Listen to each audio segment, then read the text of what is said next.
Hello there, guys. This is Christy Lewis from Dostoevsky in Space. Today I'm filming a FAQ, which is a frequently answered questions video, and I just went ahead and asked if you guys had any questions for me as well.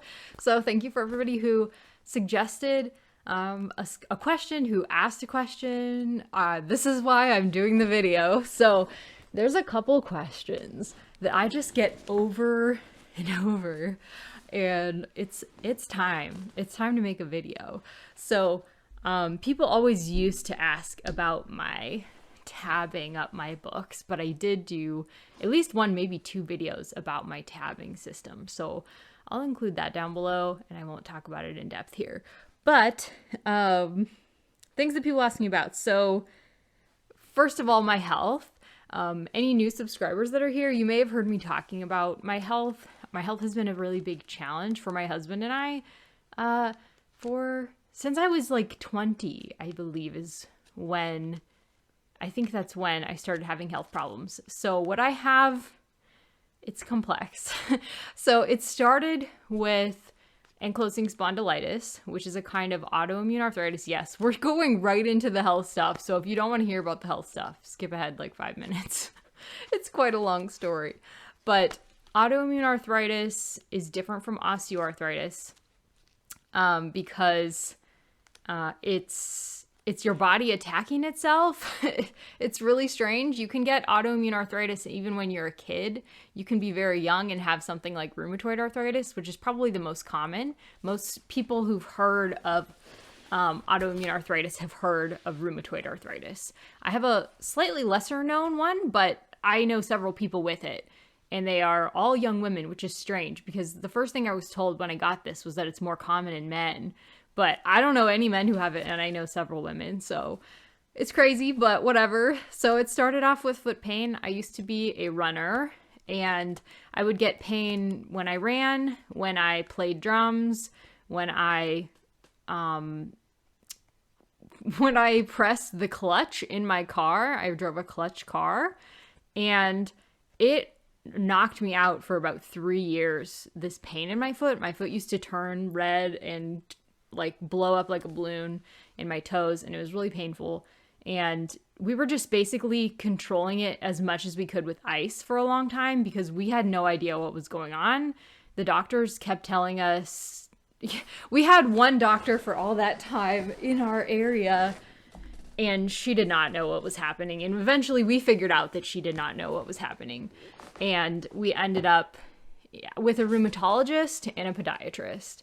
And so he's the one who diagnosed me after several years with this autoimmune arthritis called ankylosing spondylitis. So the name spondylitis is referring to the spine. It's generally present in your spine if you have this disease. And if you look it up, it'll show you a picture of a dude who's like hunched over. That doesn't happen to everybody. So thankfully, that hasn't happened to me. I don't have any joint damage. For me, it's been a challenge of controlling the chronic pain and fatigue and other kind of side things that go along with it. It's really common to develop IBS or IBD. So IBS is irritable bowel syndrome. IBD is irritable bowel disease. And after a couple years, sure enough, I developed IBS. And that for me causes pain in my throat. I get acid reflux. It causes chest pain, stomach pain, and abdominal pain, and digestion disruption problems. So now I eat a diet that's called low FODMAP, which I think FODMAP is a kind of sugar. It's weird. All the kind of food, like healthy food that it's in. Apples, cruciferous veggies, dairy, wheat. There's a lot of FODMAPs. A lot of foods are high FODMAP. Lots of vegetables are high FODMAP. Almost all fruits are high FODMAP. Like there's a couple fruits that I can eat, but so it's been a real challenge, especially before I figured that out, because no doctor is going to be like, try a low FODMAP diet. Nobody will tell you that. So after years of trial and error in which my stomach was the worst thing that we were facing, more so than my arthritis actually, now I am finally doing so much better with my stomach, and I'm just so relieved. That was probably the most miserable thing. Not that it's not fun to have arthritis, but as soon as we visited my rheumatologist for the first time, he put me on a medicine that would help with my arthritis, and it did for about a year and a half. And then we went through a terrible ordeal of trying 8 or 7 different medicines, and none of them worked to control my foot pain and my back pain. And at the time, we were linking it to my stomach pain as well, because we were like, these all happened at the same time. So that was a terrible period of about another 3 years where we were trying to get my body under control again. And then we found a medicine that worked for us for several years. So this has been, as you can tell, a 12-year process or something, like almost as long as Kev and I have been married. We've been dealing with this. So it's been a big part of our lives. We also discovered, I was diagnosed with anxiety like 2 years ago now or something like that. And I'd always had insomnia, and we knew that really made my other health difficulties much worse. So finally, Kev just saw an article once where it talked about high functioning anxiety, and it talked about how insomnia and IBS were both side effects of high functioning anxiety for some people. And so basically we started researching how to treat my anxiety because of my stomach. So yeah, but I ended up also treating my insomnia by treating my anxiety. So treating my anxiety has been humongous. I went from a person who rarely got regular sleep to somebody who sleeps very regularly almost every single night. So that's been a huge change and a huge blessing. And it has really helped with my health difficulties, like so much. I heal up much more quickly now.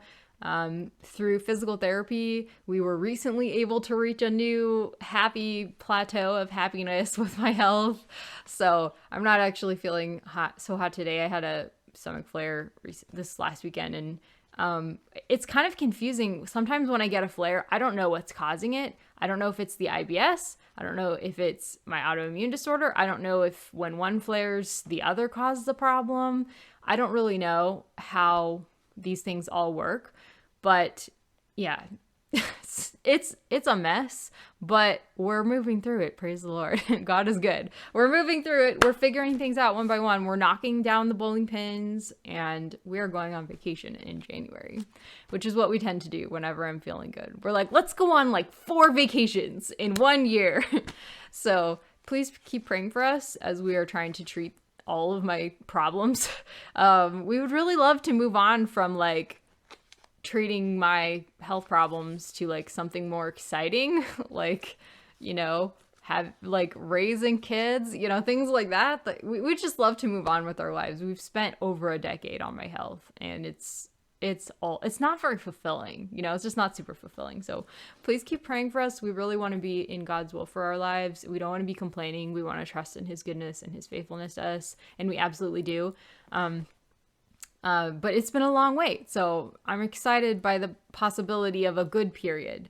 The concern we have right now, I guess we're trying not to think about it too much, is what if several times now, the only medicine that worked wore off. So now we're back on the first medicine in addition to another medicine to hopefully help keep me from having backsliding. So I don't know how long this older medicine is going to last for me. I don't know, you know, they would have to invent some new medicines basically if this one stopped working for me, because none of the other ones really did it for me. So if you guys could keep praying for us that we would have a good long many-year period of health, or that they would come up with a cure for ankylosing spondylitis. The first thing my doctor told me when we went in there was pretty much, well, you're lucky that you're so young. You will probably see ankylosing spondylitis cured in your lifetime, which was an incredible promise coming from him. Not a promise, but something to look forward to. I don't know if that'll happen or not. But there you go. That's my health story. It's very long. It was longer than 5 minutes. I'm sorry if you skipped ahead 5 minutes and I'm still talking. Okay, next, Dostoevsky names. I don't. Okay, I'm gonna skip that for now. I don't know what Dostoevsky names was. I just like wrote. I wrote some things that people ask me a lot. So okay, where to start with Dostoevsky is another one that I get quite frequently. So let me give you the rundown. I started with Crime and Punishment, and I tend to think there's no better place to start, but that is a total not true. It totally depends, I think, on what you're looking for. If you want to start with Dostoevsky's, if you want to start full on brilliance, you just want to go there, you want to read his biggest novel that is like his magnum opus, and you're not afraid of a challenge, I would say start with the brothers Karamazov. I think if I had started there, I don't know if I would have been like, yes, I'm going to continue reading him immediately, but it is really brilliant.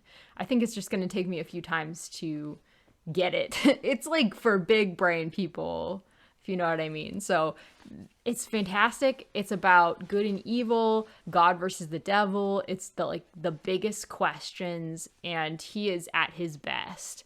And it's like such a Russian drama too. It is a family drama. It's great. It's totally entertaining. So there's that.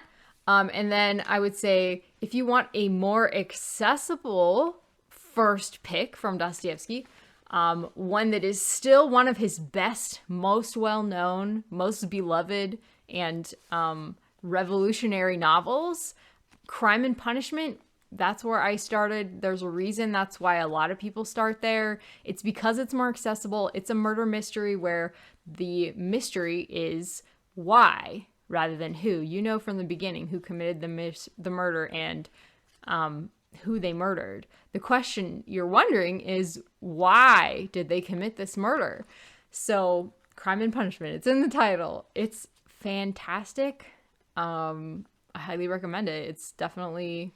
It is powerful. It's so good. So I didn't really describe super well what these books are about. So the brothers Karamazov is about a family of, I believe, 3 brothers or 4 brothers, where they don't get along, and they don't get along with their dad. And there's a lot of drama with their dad and all the women that they love. I don't even remember all the specifics of the drama at this point, but it's dramatic.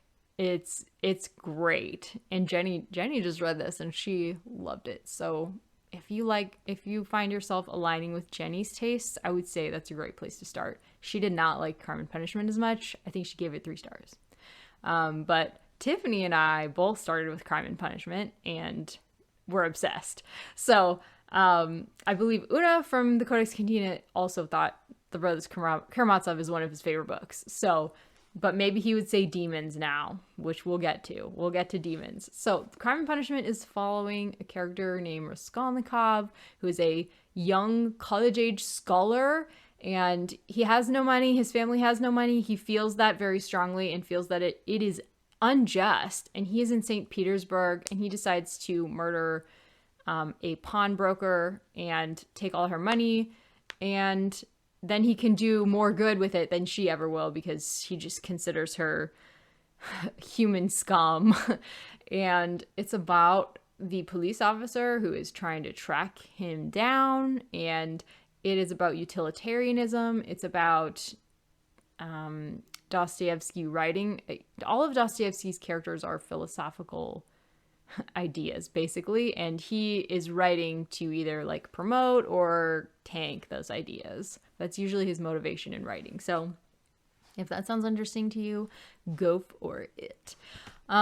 Next, if you are wanting to try Dostoevsky but you're really intimidated by his length, then I would say a good place to start would be his short stories, which not everybody thinks are the best. There's a lot of people actually that don't like them as much.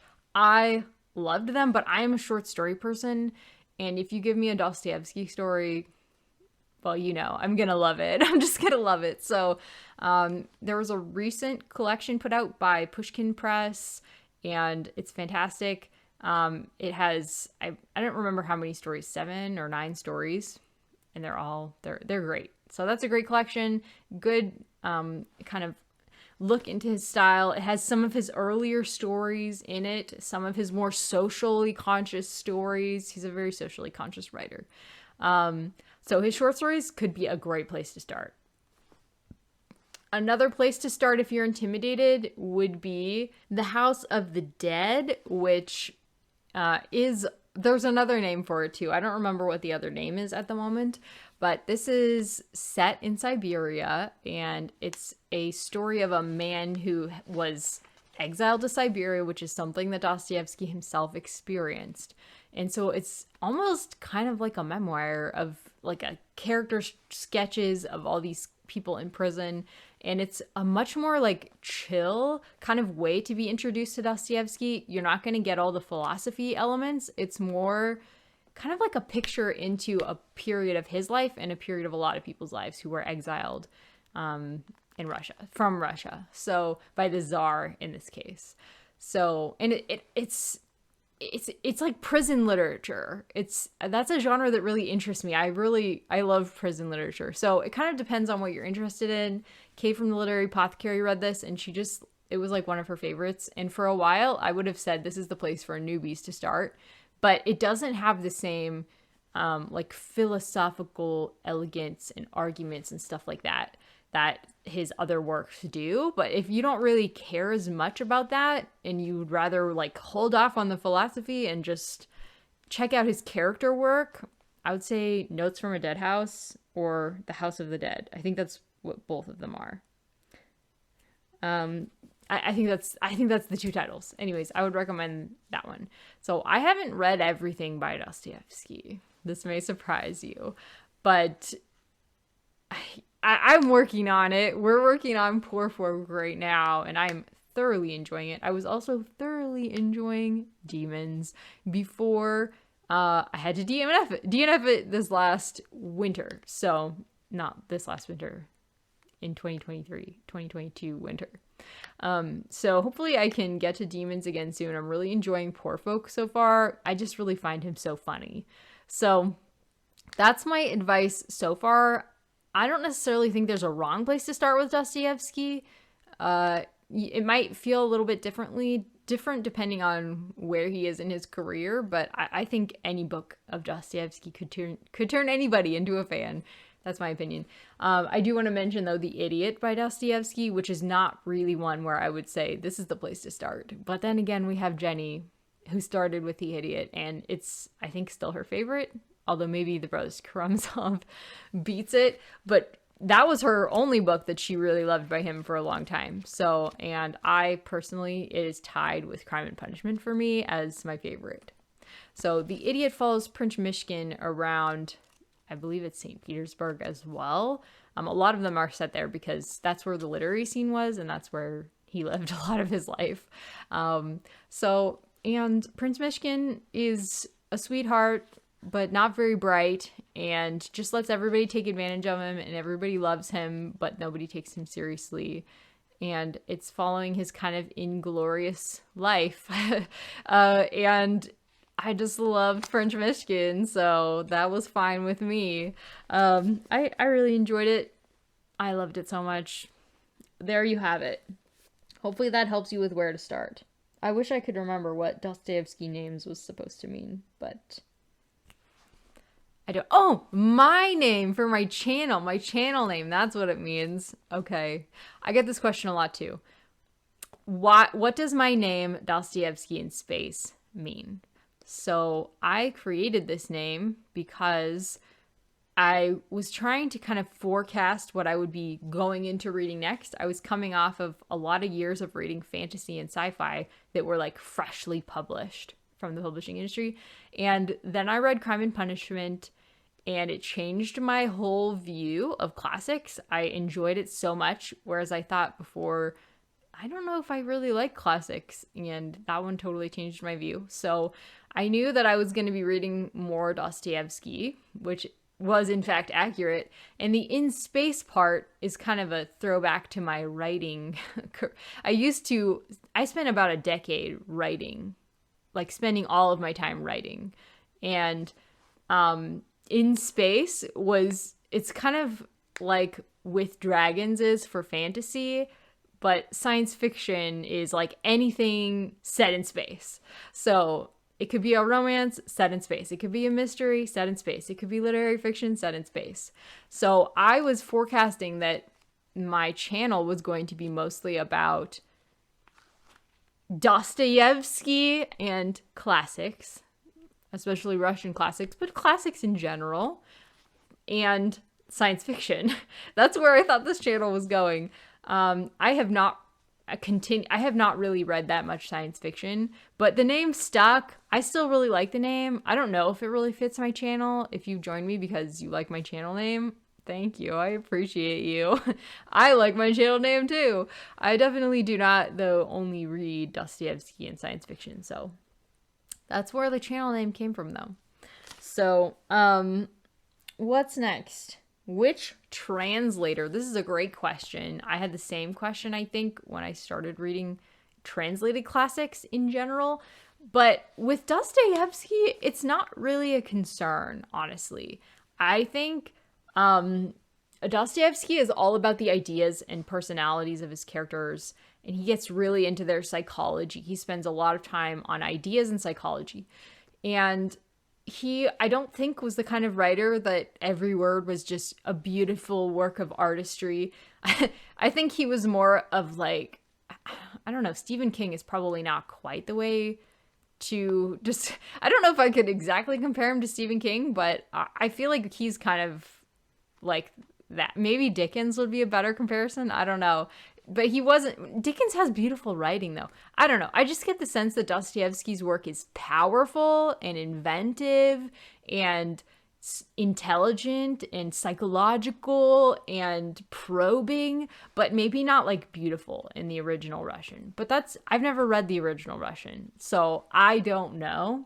But from what I can tell, the translator does not matter a whole lot for Dostoevsky. I have enjoyed every translation that I have read by him. The first book that I picked up was just from a thrift store. I have it over here somewhere. Michael Scammell was the translator of Crime and Punishment that made me fall in love with him. And nobody talks about Michael Scammell. I don't even know. Has anybody ever heard of him? I don't know. It's like a very old copy, just like a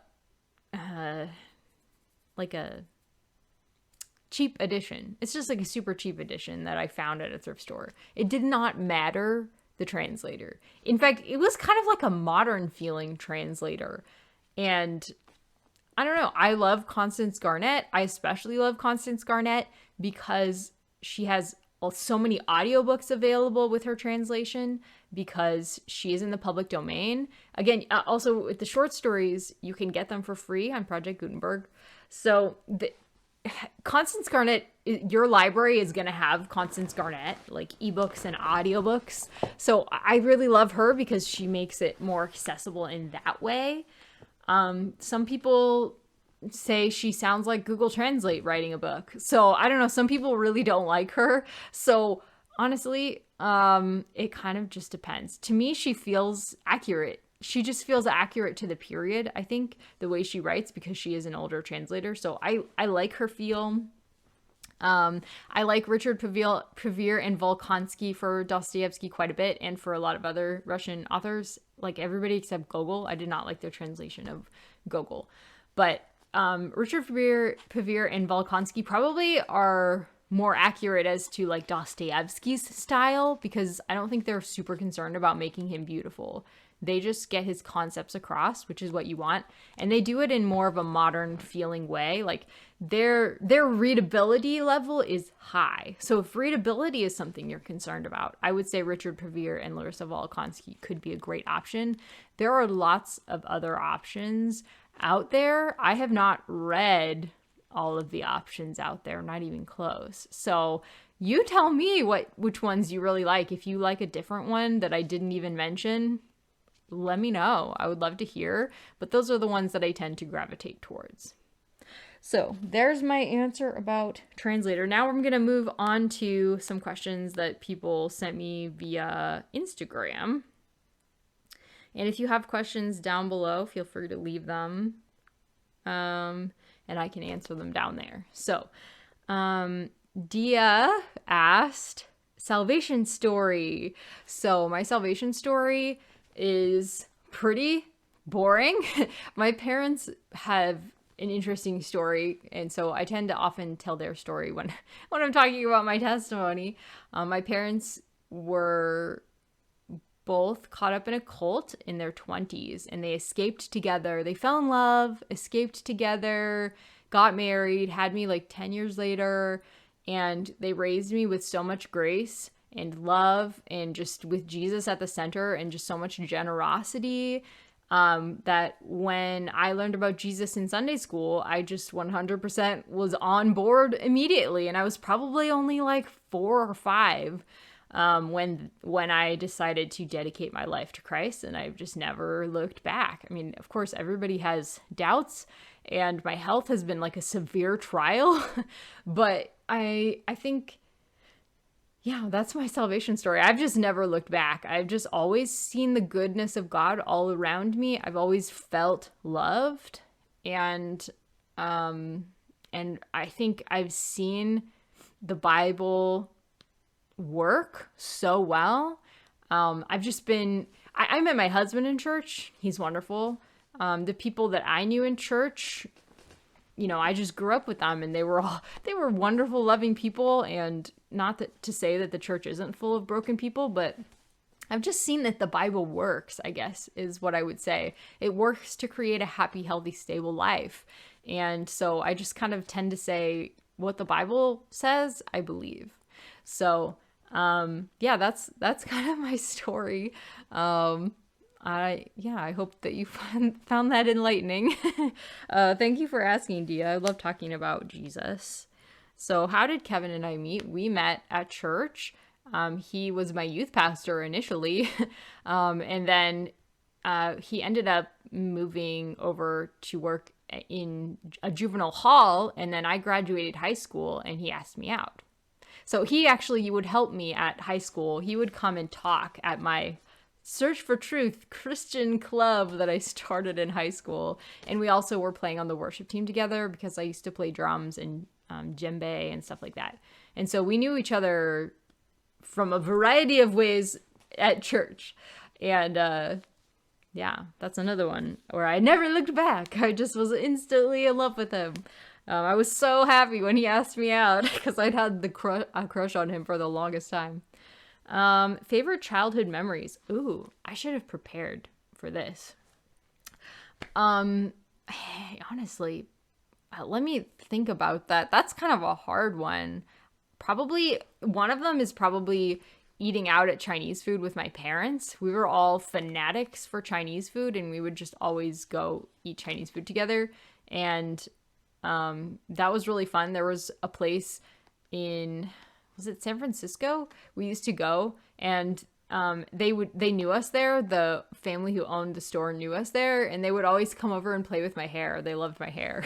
So, and one time my dad gave me a spoonful of like hot chili oil, and he was like, "It's ketchup." So mean, but it's a funny memory now. But hot and sour soup and pot stickers, the best. Mushu pork. A lot of my favorite childhood memories probably have to do with food. My dad still makes these gigantic sandwiches called hoagies, which I think is a term that they use on the East Coast. My dad's from the East Coast. And he would get like, I don't even know, 5 kinds of meat from the store and a bunch of cheese. And he would slice up the lettuce really thin, like iceberg lettuce, and some onions, and like with some homegrown oregano and vinegar and oil and salt and pepper, and throw it all onto a sandwich on like what those big fluffy white French rolls. The best sandwiches. Yeah, there's a lot of happy food memories growing up. I would have to think about it some more to say my happiest, but those were very happy memories. So Joanna, thank you for those questions, Dia. That was really fun. Joanna asked, were you an avid reader as a kid? And if so, what kind of books did you read? That's a fun question. I was an avid reader as a kid. I don't think I was particularly fast, but I always had my nose in a book. I was an only child and introverted even then, had social anxiety. So I really loved to spend my time reading, and it was usually fantasy. When I reached a certain age, I spent a lot of time reading the Bible, and I started moving into apologetics works. And I think that was probably around the time I entered a public high school from a Christian school. I'd been in Christian school all my life. And at 14, I entered public high school. And at that point, the worldview clashes were intense. So I just started reading everything I could on like Christianity and evolution and everything I could find by C.S. Lewis I would read.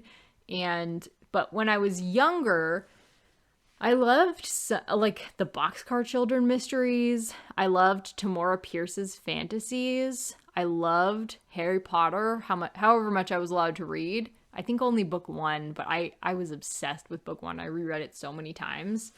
The Chronicles of Narnia. My mom read the Lord of the Rings to me. So lots of fantasy. I think I read a lot of fantasy growing up, which is why when I was an adult and I was done with my literature degree, I gravitated towards fantasy again because I was like, all my favorite books are fantasy. So other than C.S. Lewis.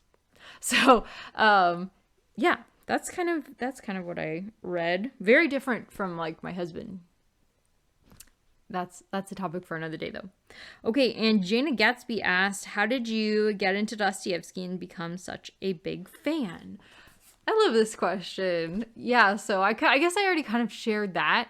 I just found Crime and Punishment in a thrift store, and I was getting really sick of modern publishing. And I just was like, you know what?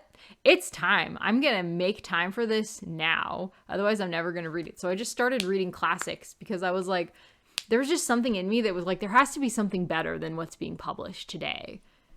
I knew in my heart that there had to be something better out there. And lucky me, my first classic that I picked up after college was Crime and Punishment. Actually, Jane Eyre. Did I listen to that during college though? I'm not sure. That might have been a during college read, Jane Eyre. Jane Eyre was, I think, the first classic that I picked up as an adult. But Crime and Punishment was my first post-school classic, I think. And that really changed my perspective on classics very much so. And my best rec from him, I would say, I mean, I really loved Crime and Punishment, so I would probably say that one. That's probably what I would say. And thank you so much for those questions, Jana. Did I also thank you, Joanna, as well, for your questions. Really appreciate you guys. And Jenny asked, do you have a book where there was a distinct before and after for you? Oh, that's interesting. There was a couple like pivotal books in my life, I would say. I think Harry Potter was one of them. And I think the Twilight books I was pretty obsessed with as a teenager. As an adult, listening to the Scorpio races on audiobook was pivotal for me because I realized, wow, audiobooks are like the way for me to read. I'd always been such a slow reader. Like school was incredibly stressful to me because I was a slow reader. And listening to the Scorpio races was such a positive experience. It set me off. That's why I read Jane Eyre on audiobook. I just discovered that's the way for me to actually read when I'm really busy or when I'm too anxious to sit down and read with a book. And that was really pivotal for me, realizing through the library I had access to tons of incredible audiobooks that I could listen to on my commute and stuff like that. So the Scorpio Races by Maggie Stiefvater on audio is fantastic, by the way. The voice actors all have these like gorgeous accents. Scottish, amazing, highly recommend. And then Crime and Punishment, I think, changed my life as well. I named the channel after him because he pointed me back in the direction of classics. All of the classics that I read in college or high school, I struggled with and didn't enjoy as much. I think because there was such a focus on American literature and such a focus on modern literature, and neither of those were my favorite growing up. They were like too modern for me. The cognitive dissonance was really intense in my head. And because I was trying to assimilate these modern viewpoints with what I was raised with, which was like a very fundamentalist Christianity that didn't mix at all with modernism. And so for me, modernism felt like a rejection of me. And so all of the books that I read, I just felt like so misunderstood.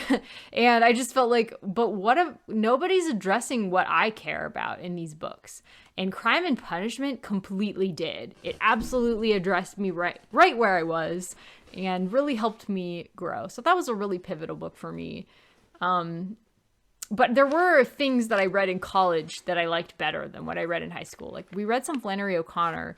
I just didn't feel like I really understood her until I was a little bit older and learned about writing. At the time I was studying writing, and I think it was later, after I had spent a lot of years writing, that I went back and reread Flannery O'Connor and was like, this girl could write. Holy moly, this girl could write. So, yeah, not to say that all of the books that I read in the past were bad. I read some Dorothy Sayers as well in college. And so I read a lot of apologetics books, and I really enjoyed all of those. But as far as fiction and classics, Crime and Punishment totally changed everything for me. So that was a really pivotal before and after. That set me on a course of reading classics for a long time. And more recently, I have been set on a course of reading Korean literature and nonfiction. And I don't know that it was a book that did that. I think I just started getting really tired of reading fiction books, like one after the other. I was really overwhelmed with that, and I really needed some nonfiction to balance it out. So yeah, I don't know. I guess when I started DNFing gigantic classics like War and Peace and Anna Karenina, I started realizing I think there's something wrong with what I'm doing in my reading life. I really need to diversify my reading. So maybe learning to DNF gigantic books like War and Peace, that also was pivotal for me, because I just started saying, you know what, I'm just going to read what I want, whatever I'm interested in, because that will probably lead me. In the past, if I was reading what I was interested in, it was like all fantasy, and I kept being disappointed by it. So I couldn't just necessarily go with, oh, what interests me? But now that I'm on BookTube and I've been exposed to so many amazing books because of you guys have exposed me to so many amazing books. Now I feel much more confident in my ability to DNF freely and pick up books that will be more meaningful to me, because I'm learning and listening, and I just know more. I have more experience in my reading life. So yeah, I guess that's all the reading eras of Christy, and I hope you guys enjoyed this video. Thank you so much for watching, and I'll talk to you guys really soon. And if you want to answer any of these questions, I would really love to hear from you. Do you have a book where there's a distinct before and after? I feel like I'm really curious if anybody else has that question or that answer for me. I'm really curious. Thanks so much, guys, and I'll talk to you next time.